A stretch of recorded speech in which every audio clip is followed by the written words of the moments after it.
Un homme monte dans un ascenseur et flippe complètement. Une gamine pose sa main sur le bouton du frein d'arrêt d'urgence. Ça le rend fou d'anxiété. Son corps se met à trembler sans qu'il puisse l'arrêter, parce que John est claustrophobe. Mais quand la gamine voit sa tête paniquée, un sourire mauvais apparaît sur son visage. Elle repose la main sur le bouton, et l'enfonce carrément devant John. L'ascenseur se bloque au 49e étage. She was looking right at me and then she pressed it.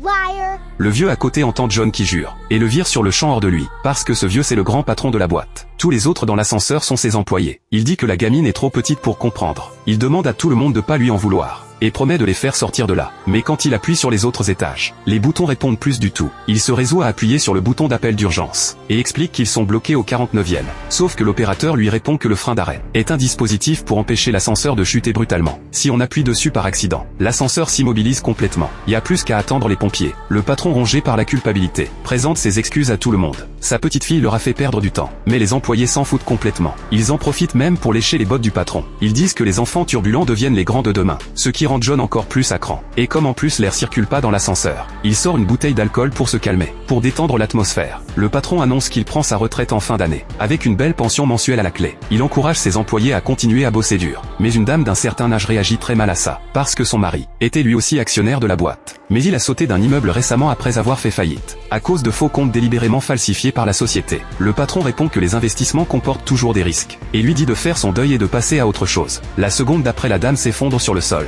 C'est laquelle avoue avoir une maladie cardiaque. Le gros panique et appelle les secours en urgence. Mais les secours arrivent pas avant 10 minutes au minimum. Quand la dame est sur le point de rendre son dernier souffle, elle lâche une bombe. Elle est venue dans cette boîte pour venger son mari, et elle a attaché des explosifs sur elle. Elle avait pas prévu que le patron se retrouverait lui aussi coincé dans cet ascenseur. Avant que les autres reprennent leurs esprits, la dame cesse de respirer. Au début tout le monde croit qu'elle bluffait. Mais quand la blonde soulève le vêtement de la dame, elle reste figée de terreur. La dame a vraiment une bombe attachée sur elle, maintenue par un anneau en acier. Tout le monde se retrouve en sueur froide. Il réalise que si la bombe explose, personne ne s'en sort. Tout le monde cherche frénétiquement comment s'échapper. Quand le type en costume ouvre la trappe de maintenance, il découvre qu'elle est verrouillée de l'extérieur. Pour survivre, il s'acharne sur les portes de l'ascenseur, pour les forcer à s'ouvrir. Mais derrière il y a un mur en béton. Heureusement il y a une petite ouverture en haut. Du coup le type en costume essaie de passer le bras, pour appuyer sur le bouton de l'ascenseur à l'extérieur. Il suffit de monter d'un étage pour s'en sortir. Mais son bras est trop court. Il atteint pas le bouton dehors. Alors que tout le monde cherche une solution, une collègue repère une canne. Elle la passe en urgence au type en costume. Il la saisit et l'étend vers l'extérieur, en essayant d'atteindre le bouton avec la canne.